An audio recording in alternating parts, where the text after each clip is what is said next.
Selamat datang kembali di pembahasan mendalam kita. Oke, hari ini kita bakal bongkar bab 4 dari buku yang lagi hits banget nih, 100 M Offers-nya Alex Hormozi. Iya, buku yang fenomenal itu ya. Betul, judul babnya aja udah bikin penasaran. Pasar tepat menemukan kerumunan yang kelaparan. Nah, sumber kita ya jelas dari kutipan-kutipan penting di bab itu. Misi kita kali ini, kita mau coba gali lebih dalam, kenapa sih menurut Hormozi ini, milih pasar yang pas itu jadi langkah pertama dan paling krusial. Bahkan sebelum mikirin detail penawaran yang keren abis. Penting banget itu. Dan tentu aja, gimana caranya nemuin pasar yang beneran lapar itu. Anda mungkin pernah mikir kan, kenapa ya produk bagus kok bisa gagal? Sering kejadian itu. Atau sebaliknya, produk biasa aja laku keras. Nah, Hormozi ini punya argumen kuat. Jawabannya seringkali ada di pasar yang kita pilih. Siap kita kupas bareng? Siap. Dan ini benar, bab 4 ini fokusnya di fondasi. Hormozi itu keras banget argumennya. Dia bilang, penawaran sehebat apapun, dia nyebutnya Grand Slam offer kan ya? Iya, Grand Slam offer. Nah, itu bakal sia-sia kalau dilempar ke pasar yang salah. Apalagi kalau pasarnya lagi turun, lagi sekarat gitu. Wah, iya juga ya. Jadi, ya sebelum kita sibuk bikin penawaran yang canggih, pastiin dulu pijakannya bener. Pasarnya dulu. Kedengerannya simple, tapi ini sering kelewat loh. Oke, bener banget. Mari kita langsung aja deh. Hormozi negasin banget pasar itu segalanya. Jangan sampai kita buang-buang waktu, energi buat jual sesuatu ke pasar yang lagi sekarat. Logis sih sebenarnya. Logis, tapi dampaknya itu loh. Ada cerita bagus nih di sumber kita soal temennya penulis, si Lloyd itu. Iya, cerita Lloyd ini pas banget buat contoh. Jadi, si Lloyd ini awalnya dia punya bisnis software. Targetnya industri surat kabar. Penawarannya sebenarnya lumayan oke loh. Gimana tuh tawarannya? Modelnya bagi hasil, jadi klien nggak perlu bayar di depan. Risikonya minim banget buat mereka kan? Wah, iya dong. Harusnya gampang jualnya ya. Secara teori iya, tapi ada satu masalah gede banget. Dan ini di luar kendali si Lloyd. Apa tuh? Pasarnya itu sendiri, pasar surat kabar, lagi anjlok parah. Turunnya sekitar 25% per tahun. Gila kan? Wah, 25% setahun, berat itu. Banget. Akibatnya, ya meskipun penawarannya bagus, bisnis Lloyd ikut keseret turun. Kayak, dia punya kapal bagus tapi berlayar di danau yang airnya surut terus. Nah, itu metafora yang pas banget ya. Ini nunjukin betapa kuatnya arus pasar ya. Iya kan? Anda bisa jadi nahkoda paling jago, kapalnya paling canggih, tapi kalau arusnya deras ngelawan Anda, ya perjuangannya berat banget.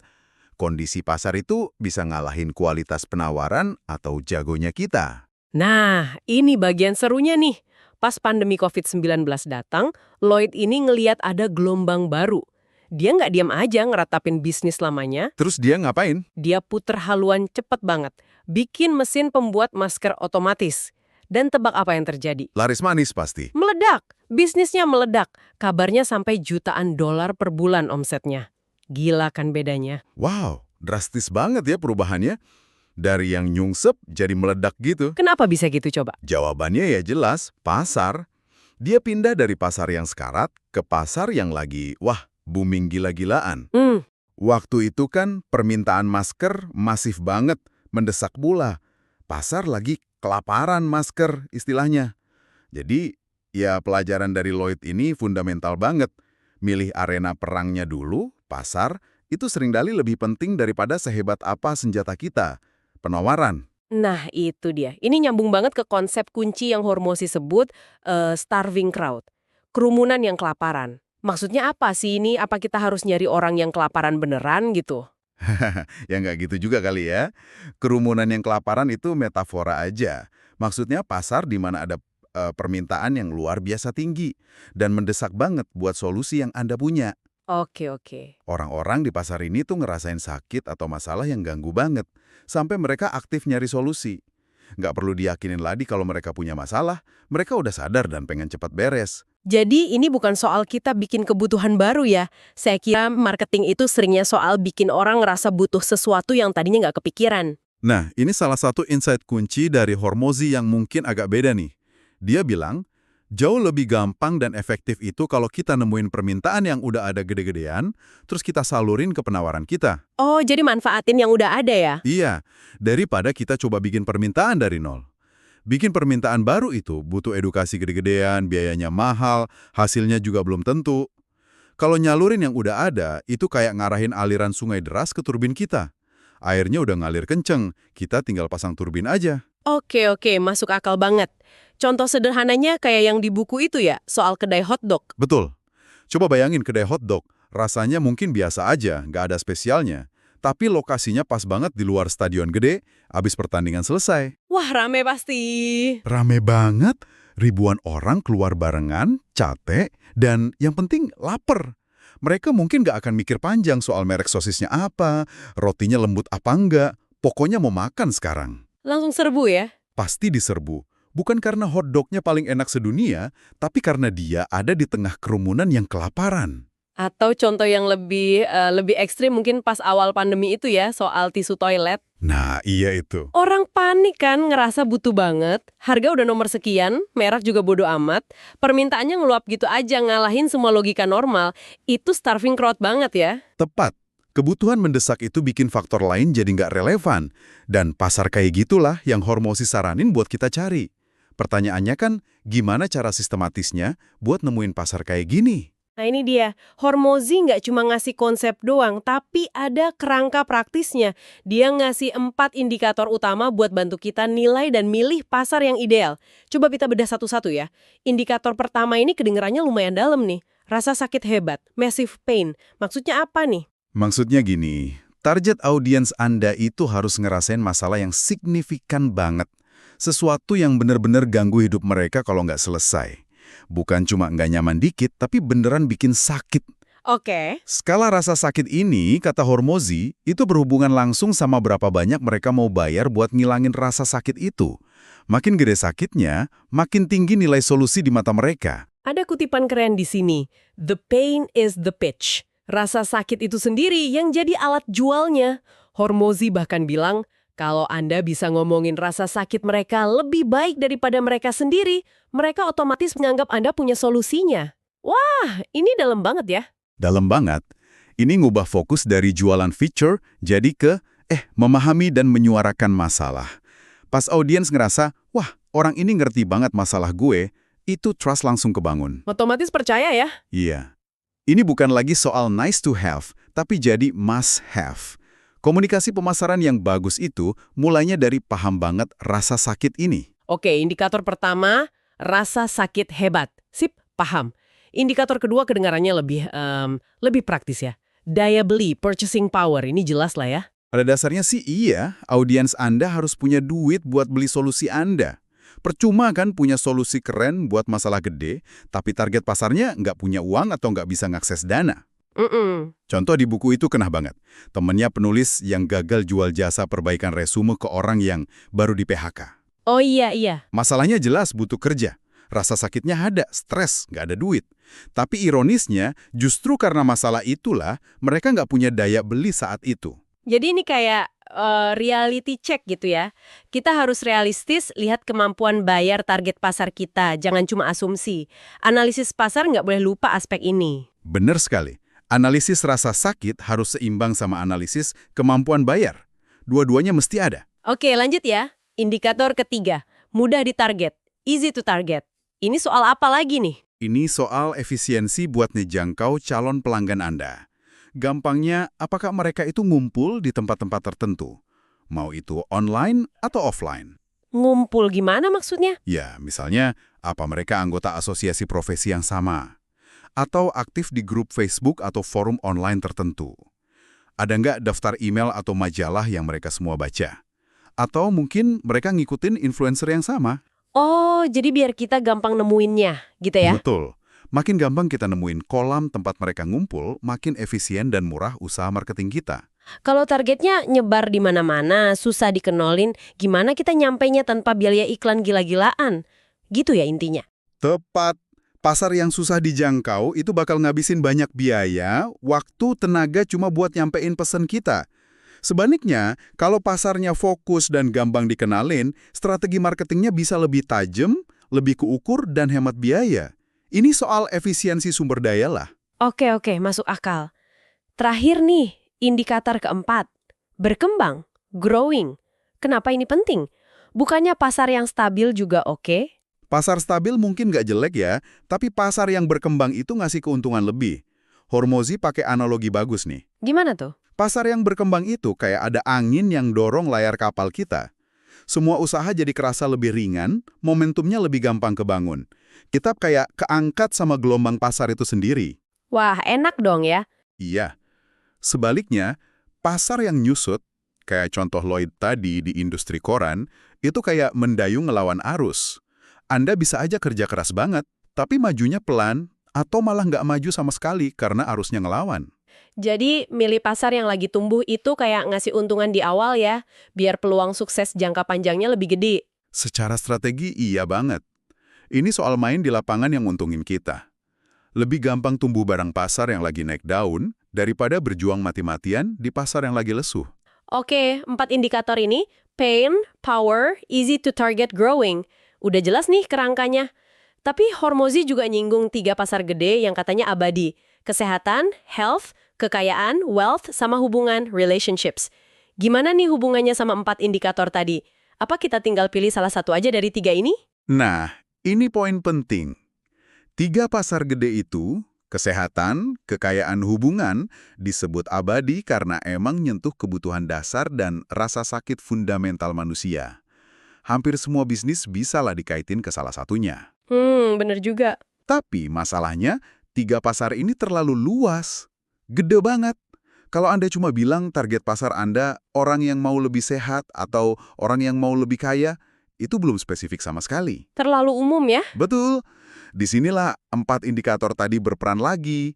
Kuncinya adalah nemuin subpasar atau niche di dalam salah satu kategori besar itu. Dan niche itulah yang harus memenuhi 4 kriteria tadi.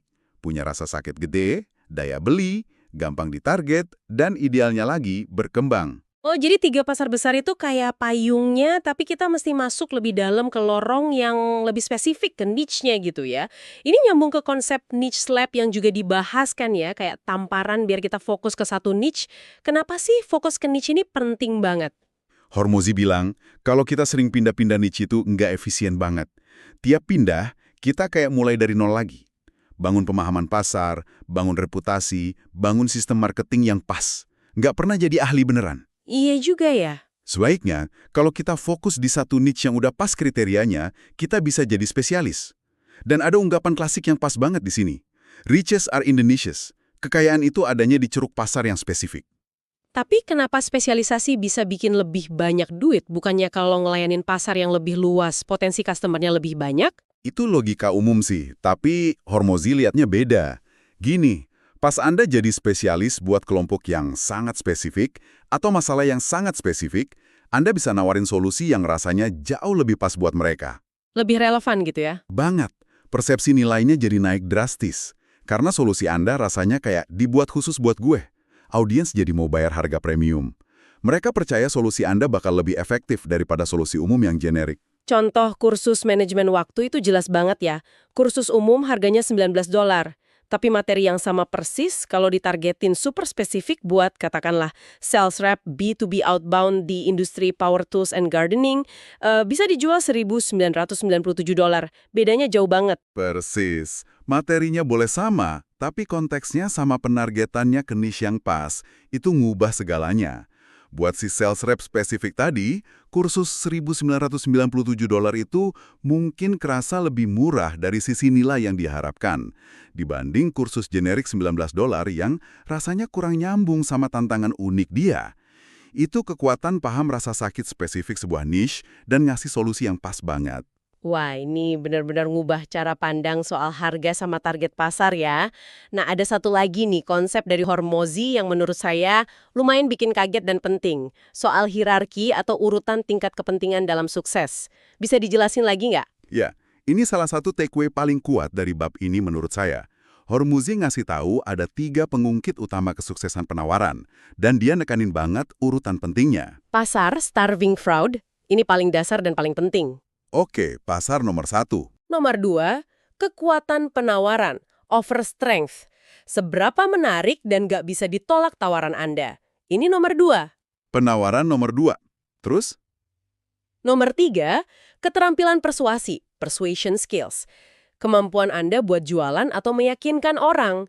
Ini nomor 3, dan menurut Hormozi, ini relatif paling nggak penting dibanding 2 lainnya. Tunggu.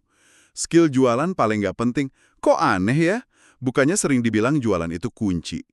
Hormozi nggak bilang itu nggak penting sama sekali loh ya. Tapi relatif dibanding kekuatan pasar dan penawaran, dampaknya lebih kecil. Logikanya gini, kalau Anda berhasil nemuin pasar yang beneran lapar, poin 1, pasar yang hebat ini bisa memaafkan kelemahan di poin 2 dan 3. Memaafkan gimana maksudnya? Ya mungkin penawaran Anda belum sempurna banget, mungkin cara Anda ngejelasinnya belum jago-jago amat, tapi Anda masih bisa dapat penjualan lumayan karena permintaannya udah gede banget. Oh gitu. Sebaliknya, Anda bisa jadi penjual paling hebat sedunia, penawarannya paling canggih sejagat raya, tapi kalau Anda coba jual ke pasar yang nggak butuh, nggak punya duit, atau susah dijangkau, pasar yang jelek, ya Anda bakal gagal total, nggak akan laku. Jadi urutannya, cari dulu kerumunan yang kelaparan, baru mikir bikin penawaran yang oke buat mereka, terus terakhir baru asah cara ngomongnya. Ini kayak ngebalik prioritas banyak orang ya? Tepat. Ini nyaranin kita buat naruh energi dan sumber daya paling gede itu di awal. Riset dan milih pasar. Kalau fondasi pasarnya udah benar, kerjaan selanjutnya jadi jauh lebih gampang. Kalau fondasinya salah, sebagus apapun bangunan di atasnya, ya tetap aja rapuh. Kalau kita sambungin ke gambaran besarnya, ini tuh panduan strategis banget, di mana kita harus mulai dan apa yang harus jadi prioritas pas bangun bisnis atau mau launching produk. Ini sebenarnya juga bawa pesan yang positif ya, kayak yang disinggung di akhir kutipan kita. Hormozi nekanin soal ketahanan.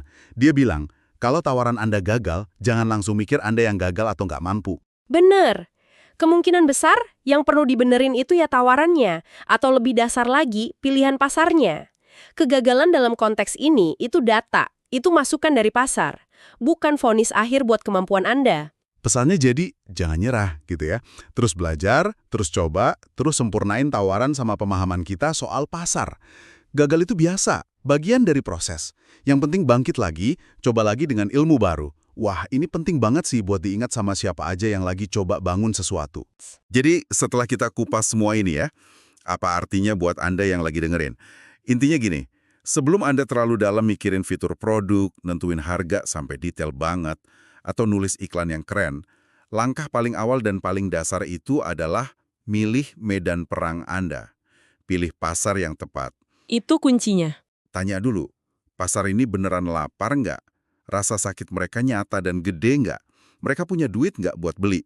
Kita bisa nggak jangkau mereka dengan gampang? Dan ada masa depan nggak di pasar ini? Jawab pertanyaan-pertanyaan ini adalah fondasi yang bakal nentuin sebagian besar hasil akhir Anda nanti. Kalau dari kacamata analitis ya, intinya, jangan keburu jatuh cinta sama solusi Anda sebelum Anda yakin ada pasar yang beneran butuh dan mampu bayar. Fondasi tawaran hebat itu bukan fitur canggih, tapi pasar yang tepat, pasar yang punya kebutuhan mendesak, pain, punya duit, purchasing power, gampang dijangkau, easy to target, dan potensinya bagus, growing. Semua contoh tadi, Lin Lloyd, hotdog, tisu toilet, kursus niche, itu nunjukin satu hal. Pasar yang tepat itu pengungkit terbesar buat sukses. Fokus ke sana dulu. Nah, sebagai penutup nih, kami mau tinggalin satu pertanyaan buat Anda renungkan. Kita udah bahas 4 indikator pasar ideal dari Hormozi. Udah ada kriterianya. Tapi pertanyaan praktis selanjutnya kan, gimana caranya Anda melakukan validasi cepat di lapangan buat mastiin sebuah pasar itu emang punya rasa sakit hebat dan daya beli yang cukup sebelum Anda keburu keluar banyak waktu, duit, dan tenaga? Pertanyaan bagus tuh buat langkah selanjutnya. Mungkin itu bisa jadi bahan eksplorasi Anda berikutnya. Oke deh, terima kasih banyak sudah menyimak pembahasan mendalam kita kali ini. Semoga hasil bedah bab 4 dari 1000 M-Offers ini ngasih perspektif baru dan berguna buat Anda ya. Sampai jumpa di sesi berikutnya.